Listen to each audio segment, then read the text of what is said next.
दोस्तों, आज हम आपके लिए महात्मा बुद्ध की ऐसी कहानी लेकर आए हैं जिसे सुनकर आप अपने अंदर उठ रहे गंदे और वासना के विचारों को अवश्य रोक पाएंगे। उससे पहले अगर आप भी भगवान बुद्ध को दिल से मानते हैं और उनके सच्चे भक्त हैं तो कहानी को पूरा सुने और चैनल को सब्सक्राइब करके कमेंट बॉक्स में नमो बुद्धा अवश्य लिखें। एक बार एक युवक गौतम बुद्ध के पास आया और गौतम बुद्ध से बोला कि है बुद्ध, मेरे मन में इतने गंदे विचार क्यों आते हैं? मैं नहीं चाहता कि मेरे मन में गंदे विचार आए, पर मेरे मन में हमेशा काम वासना के विचार चलते रहते हैं और मैं इनके बारे में सोच कर बहुत परेशान हूँ। मेरी ऊर्जा और समय ये सब सोचने में ही नष्ट हो जाता है और इनके विचारों की वजह से मैं कभी भी शांत नहीं रह पाता और मैं हमेशा ही स्त्रियों को देखकर मोहित हो जाता हूँ, अपने आप को रोक ही नहीं पाता। बुद्ध मुस्कुराए और उन्होंने उस युवक से पूछा, क्या तुम्हें पता है ये काम वासना होती क्या है? फिर उसने ने उत्तर दिया और कहा, बुद्ध, मैं ये तो नहीं जानता कि काम वासना होती क्या है, पर हाँ, ये जो भी है बहुत बुरी चीज है। फिर बुद्ध ने उस युवक से कहा कि सबसे पहले तो तुम्हें ये समझना है कि प्राकृतिक रूप से जो भी चीज हमारे अंदर है वह बुरी नहीं है। हमारे जीवन में उसकी कुछ ना कुछ जरूरत है। वासना कोई बुरी बात नहीं है, ये तो हमारे मन की एक भावना है जो हमें किसी ना किसी चीज की कमी का एहसास करवाती है और फिर हम उस चीज को पाने के लिए उस चीज की तरफ आकर्षित हो जाते हैं। जैसे अगर तुम्हारे पास धन की कमी है तो तुम में धन पाने की वासना उत्पन्न हो जाएगी, तो वासना कुछ और ही बस एक प्रकार की कमी है जो कि एक प्रकार की जरूरत का एहसास है और जब यह जरूरत शारीरिक हो तो हम इसे काम वासना का नाम देते हैं। युवक ने गौतम बुद्ध को कहा कि बुद्ध, मुझे काम वासना का मतलब तो समझ में आ गया, पर आप मुझे ये बताइए कि यहाँ आती कहाँ से है और कैसे आती है? गौतम बुद्ध ने कहा कि काम वासना कहीं से आती नहीं है, ये तो हमारे अंदर ही होती है और इसका होना तो जरूरी भी है, तभी तो मानव जाति का विस्तार होगा। युवक ने कहा, जब ये हमारे अंदर ही है और जरूरी भी है तो फिर लोग इसे गलत क्यों बोलते हैं? बुद्ध ने कहा कि यही तो समस्या है, लोगों ने काम वासना को गलत तरीके से सोच लिया है, इसे छुपाने की दबाने की कोशिश करते हैं। काम वासना गलत नहीं है, बल्कि काम वासना का गलत तरीके से प्रयोग करना गलत बात है। लोग जिससे प्रेम करते हैं बस उसी के लिए जीने लग जाते हैं, उसे पाना ही अपना मार्ग बना लेते हैं और उसी बारे में हमेशा सोचते रहते हैं, पर यह सब गलत है। बुद्ध ने युवक से कहा, क्या तुम्हें पता है जानवरों में भी काम वासना होती है? युवक ने उत्तर दिया, हाँ बुद्ध, जानवरों में भी काम वासना होती है, क्योंकि जानवर भी तो आखिर अपने वंश को आगे ले जाएंगे। बुद्ध ने कहा, तो फिर हम जानवरों के काम वासना को गलत क्यों नहीं कहते? युवक ने कहा, मुझे नहीं पता महात्मा, आप ही मुझे बताइए।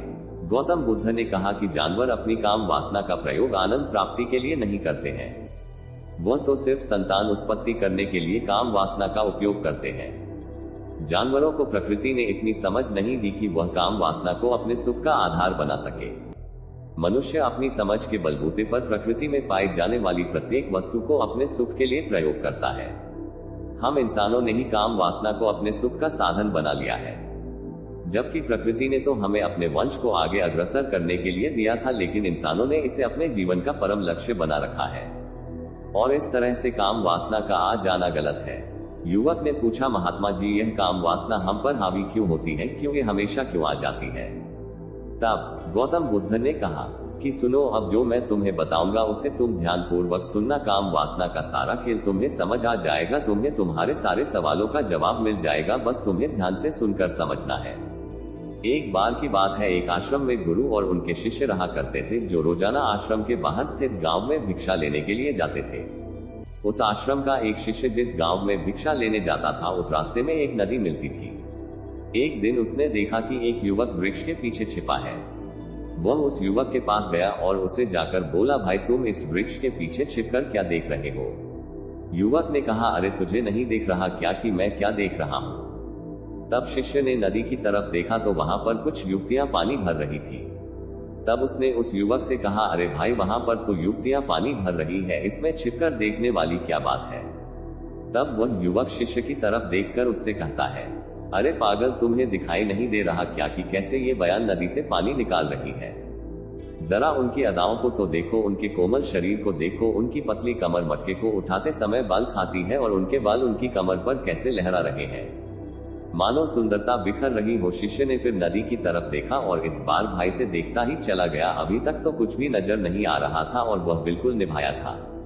उसे किसी भी बात का कोई डर नहीं था, लेकिन अब वह छिपने लगा और उन युवतियों को देखने लगा, और जब वह छिपकर उन युवतियों को देख रहा था तभी वह अचानक अंदर से कांप गया और उसने कहा कि यह मैं क्या कर रहा हूँ, मैं जो कर रहा हूँ वह सही नहीं है, मुझे यहाँ से चले जाना चाहिए। और फिर वह जल्दी से वहां से चला गया। वो आश्रम पहुंच जाता है।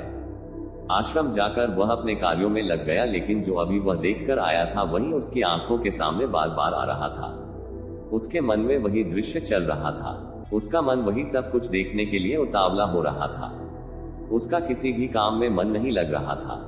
सुबह होते ही बहुत जल्दी ही भिक्षा के लिए आश्रम से निकल जाता और उस नदी के पास वाले वृक्ष के पास जाता जहां पर वह युवक पहले से मौजूद रहता था। उसके साथ मिलकर युवतियों को छुप छुप कर देखता था। अब वह रोज ऐसा करने लग गया। यह उसके रोज का काम हो गया। अब उस शिष्य का मन किसी भी काम में नहीं लगता था। वह हमेशा ही किसी न किसी प्रकार के विचार में उलझा रहता। वो आश्रम के कार्यों को भी ठीक तरीके से नहीं कर रहा था। ना वो ठीक से सो पाता था, ना वो ठीक से खाना खा पाता था। उसका मन बेचैन सा रहता था। उसका मन बार बार उन युवतियों के सौंदर्य को देखने के लिए लालायित होता रहता था। जब गुरु दीक्षा देते तब भी उसका मन कहीं और विचारों में खोया रहता था। गुरु ने अपने शिष्य की इन हरकतों को भांप लिया था। तब एक दिन गुरु ने शिष्य को अपने पास बुलाया और कहा कि आज से मैं भी तुम्हारे साथ भिक्षा मांगने चलूंगा। तुम और मैं साथ साथ भिक्षा मांगने चले गए। तभी शिष्य गुरु को मना करते हुए बोला, नहीं गुरुदेव, आप परेशान क्यों हो रहे हो, मैं अकेला ही ठीक से भिक्षा मांग सकता हूँ। गुरु ने शिष्य से कहा कि ठीक है, तुम अकेले ही भिक्षा मांगने जाओ। शिष्य तुरंत वहां से भिक्षा मांगने के लिए निकल गया। उसके जाने के बाद गुरु भी आश्रम से निकल गए और शिष्य का पीछा करने लगे कि वह कहाँ जाता है कि मिलता है। ये सब देखने के लिए उसके पीछे पीछे चलने लगे। कुछ आगे जाने के बाद गुरु ने देखा कि उनका शिष्य एक युवक के साथ एक वृक्ष के पीछे अपराधी की तरह छिपा हुआ है और छिपकर कुछ देख रहा था। गुरु भी अपने शिष्य के पीछे गए कि आखिर उनका शिष्य क्या देख रहा है, जिसे देखने के लिए वह वृक्ष के पीछे अपराधियों की तरह छिपा हुआ है। गुरु ने देखा कि उनका शिष्य वृक्ष के पीछे छुपकर युवतियों को देख रहा था जो कि नदी से पानी भर रही थी। तभी गुरु ने शिष्य को कहा कि तुम क्या देख रहे हो। अपने गुरु की आवाज सुनकर वह शिष्य घबरा गया और उसके पसीने छूटने लगे। वह थर-थर कांपने लगा, जैसे किसी चोर को चोरी करते समय रंगे हाथों धर लिया हो। उसकी हालत खराब हो गई। वह कुछ भी नहीं बोल रहा था। उसके मुंह से कुछ टूटे फूटे शब्द ही बाहर निकल रहे थे। वह अपने गुरु से नजर भी नहीं मिला पा रहा था। गुरु ने शिष्य की तरफ देखा और कहा कि मेरा शिष्य तो निर्भय था, उसे तो किसी भी चीज का डर नहीं था, लेकिन ये क्या तुम तो डर के मारे कांप रहे हो। शिष्य ने गुरु से कहा कि मुझे माफ कर दो गुरुदेव, मेरा इसमें कोई दोष नहीं है। उस युवक ने मुझे बहका दिया था, लेकिन आपसे मैं वादा करता हूँ कि आज के बाद मैं ऐसा कभी दोबारा ना ही करूंगा। मुझे माफ कर दो। गुरु ने शिष्य से कहा कि कोई बात नहीं, पर इस बात का तुम ध्यान रखना कि हम जैसी संगति करते हैं वैसा ही फल हमें प्राप्त होता है। उसके विचार हमारे अंदर प्रवेश करते हैं, इसीलिए अच्छी संगति करो जिससे तुम्हारे अंदर अच्छे विचारों का प्रवेश हो। फिर गुरु और शिष्य आश्रम लौट आए और फिर से आश्रम के कार्यों पर ध्यान देने लगे। उसने उस रास्ते को त्याग दिया और दूसरे रास्ते से जाने लगा। अपने काम को ध्यान से करता, लेकिन धीरे धीरे उसके अंदर क्रोध उत्पन्न हो गया और फिर वह दूसरों पर क्रोध करने लगा और बेचैन रहने लग गया। अब वो सही समय पर भोजन भी नहीं करता था। वह भोजन भी बहुत कम खाता था। एक रात गुरु शिष्य के पास आए और उसे बोले कि अब तक तुम कितनी बार अपने वादे से मुकर चुके हो। सुनकर शिष्य अपने गुरु के चरणों में गिर गया और रोने लगा। रोते रोते ही उसने गुरु से कहा कि गुरुदेव, मैं कई बार अपना वादा भूला हूँ, फिर वादा कर लेता हूँ, लेकिन हर बार मैं वादा भुला देता हूँ। मेरा मन मेरे नियंत्रण में है ही नहीं। मैं बहुत कोशिश करता हूँ कि मैं अपने मन से सारे बुरे विचारों को निकाल डालूं, लेकिन मैं चाह कर भी ऐसा नहीं कर पा रहा हूँ। फिर गुरु ने शिष्य को कहा कि चलो मेरे साथ। गुरु शिष्य को आश्रम के बगीचे में लेकर गए और शिष्य से कहा कि देखो, यहाँ पर कुछ नाली बनी हुई है जिससे नदी का पानी इन पौधों तक आ रहा है और यह पानी एक निरंतर भाव से बह रहा है। क्या तुम इस पानी के बहाव को रोक सकते हो? शिष्य ने कहा कि हाँ गुरुदेव, मैं इस भाव को रोक सकता है।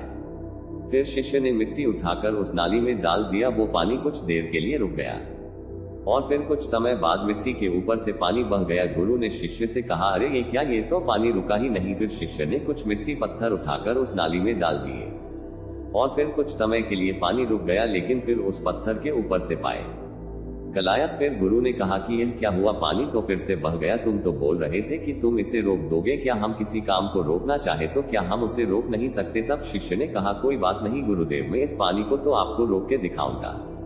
वह फिर से भारी सा पत्थर लेकर आया और उसे नाली पर डाल दिया और पानी रुक गया। तब गुरु से कहा कि देखा गुरुदेव, मैंने कहा था न कि पानी को मैं रोक दूंगा, मैंने पानी को रोक दिखाया, आपकी बात मैंने पूरी कर दी।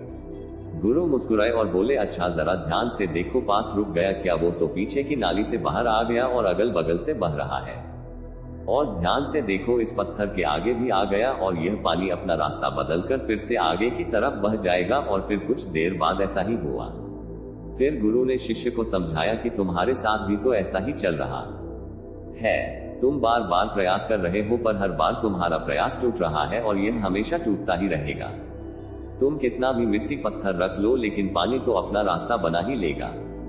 यह सब देखकर शिष्य ने गुरु से कहा कि हे गुरुदेव, क्या कोई तरीका नहीं है जिससे मैं गंदे विचारों से बाहर निकल सकूं और यह मेरे मन में आए ही नहीं। गुरु शिष्य को एक नदी के पास ले गए जहां से उस बगीचे में पानी आ रहा था। गुरु ने शिष्य से कहा, वह पानी इसी नदी से जा रहा है, अगर हम यहीं से उस रास्ते को बंद कर दें जहां से पानी बगीचे में जा रहा है, अब क्या हम पानी को रोक नहीं सकते? शिष्य ने कहा कि यहाँ गुरुदेव, अवश्य ऐसा हो सकता है, मैं इस पानी को यहीं से बंद कर देता हूँ। तब आगे की नाली में पानी जाएगा ही नहीं और फिर बगीचे में पानी जाएगा ही नहीं। फिर शिष्य ने नदी से जाने वाले रास्ते को बहुत मेहनत करके पत्थर और मिट्टी डाल डालकर बंद कर दिया और गुरु से कहा कि गुरु, मैंने पानी को बंद कर दिया है, अब ये पानी बगीचे में जाएगा ही नहीं। तब गुरु ने कहा कि अगर पानी बगीचे में नहीं जाएगा तो पौधों को पानी कहां से मिलेगा? उन पौधों को तो पानी की आवश्यकता है और उन पौधों में कुछ पौधे तो ऐसे हैं जिनको रोज पानी की आवश्यकता है। वह तो मुरझाकर मर ही जाएंगे, उनका क्या होगा? पानी तो हमें खोलना ही होगा। शिष्य ने गुरु की बात सुनकर वापस नदी से जाने वाले पानी का रास्ता खोल दिया। तब गुरु ने शिष्य से पूछा कि अगर हम इस नदी के पूरे पानी को बगीचे की तरफ कर दे तो क्या होगा? तब शिष्य ने जवाब दिया कि गुरुदेव, वहां पर जितने भी पौधे हैं वह गलकर नष्ट हो जाएंगे, वहां पर कुछ नहीं बचेगा। फिर गुरु मुस्कुराए और बोले, तुम इस बात को समझो कि हमें किसी भी चीज को रोकना नहीं है, बस हमें हमेशा संतुलन बनाए रखना है। कम पानी से भी पौधे नष्ट होते हैं और ज्यादा पानी से भी पौधे नष्ट होते हैं, हमारा जीवन संतुलन से ही चलता है। गुरु ने शिष्य से कहा कि अगर मैं तुम्हें कहूं कि तुम आम के बारे में मत सोचो तो तुम्हारे मन में सबसे पहले किसका चित्र आएगा? शिष्य ने कहा कि गुरुदेव, मेरे मन में तो पहला चित्र आम का ही आएगा। गुरु ने कहा कि जब हम गंदे विचारों को जबरदस्ती रोकने का प्रयास करते हैं तो वह और मजबूती के साथ हमारे अंदर प्रवेश करते हैं, हमारे अंदर उठते हैं, इसीलिए हमें उन्हें कभी भी दबाने की कोशिश नहीं करनी चाहिए। फिर गुरु ने शिष्य को समझाते हुए कहा कि हमारे गंदे विचार बुरे लोगों की संगति करने की वजह से भी आते हैं। कई बार क्या होता है कि कामुकता हमारे अंदर होती नहीं है, लेकिन कुछ अश्लील लोगों के साथ रहने की वजह से यह हमारे अंदर हावी हो जाती है। फिर शिष्य ने कहा कि गुरुदेव, आप सही कह रहे हैं, मैं अपने मार्ग से भटक गया था। फिर वह शिष्य उस रात बहुत ही चैन की नींद सोया, सुबह अपने कार्यों को पूरे मन से किया और फिर सुबह वह भिक्षा लेने के लिए उसी रास्ते से गया जहां वह युवक आज भी वृक्ष के पीछे छुपकर उन युवतियों को देख रहा था। वह शिष्य नदी पर गया जहां वह युवतियां पानी भर रही थी, उसने उनसे पानी मांगा। उनमें से एक ने उसे पानी पिलाया और सन्यासी शिष्य के चरण छुए। शिष्य ने उसे आशीर्वाद दिया कि तुम्हारा कल्याण हो। उसका मन सकारात्मक ऊर्जा से भर गया, उसके चेहरे पर मुस्कान आ गई थी, जैसे कि उसे कुछ खोया हुआ वापस मिल गया हो। वह वापस अपने रास्ते से जाने लगा। तभी पीछे से वह युवक आ गया जो वृक्ष के पीछे छुपा हुआ था। वह शिष्य के पास आया और बोला कि क्या बात है, आज तो तुमने नजदीक से दर्शन कर लिए, तुम तो मुझसे भी आगे निकले। तब शिष्य ने कहा कि हम हमेशा दूसरे के दर्शन करने में ही व्यस्त रहते हैं, अपने दर्शन कर ही नहीं पाते। तुम कब तक इस वृक्ष के पीछे छूटते रहोगे? किसी को पसंद कर लो, उससे बोल दो, अगर वह भी तुम्हें पसंद करती है तो शादी कर लो और उससे पहले तुम कुछ बन जाओ, अपने आप को पहचान लो, ऐसे अपना समय बर्बाद मत करो। फिर वह युवक रोज उससे मिलने लगा और उस युवक ने नदी पर जाना त्याग दिया और फिर वह युवक अपने जीवन में कुछ बनने के लिए संघर्ष करने लगा। तो तुमने देखा संगति का असर क्या होता है। अपनी संगति बदलो, अपने विचार बदलो। बुद्ध ने युवक से पूछा कि क्या तुम्हें तुम्हारे सारे सवालों का जवाब मिल गया? तब युवक ने कहा कि हाँ महात्मा जी, आपका बहुत बहुत धन्यवाद। भारत के सबसे स्वच्छ शहर इंदौर में प्लॉट और घर लेने के लिए हमसे कांटेक्ट करें 9555924883। दिए गए मोबाइल नंबर पर कॉल करें। अधिक सोचिए, मत कॉल करिए और ऑनलाइन ही अपना प्लॉट बुक कीजिए और अपने फ्यूचर को ब्राइट बनाएं। और चैनल पर नए हो तो सब्सक्राइब जरूर करें। धन्यवाद।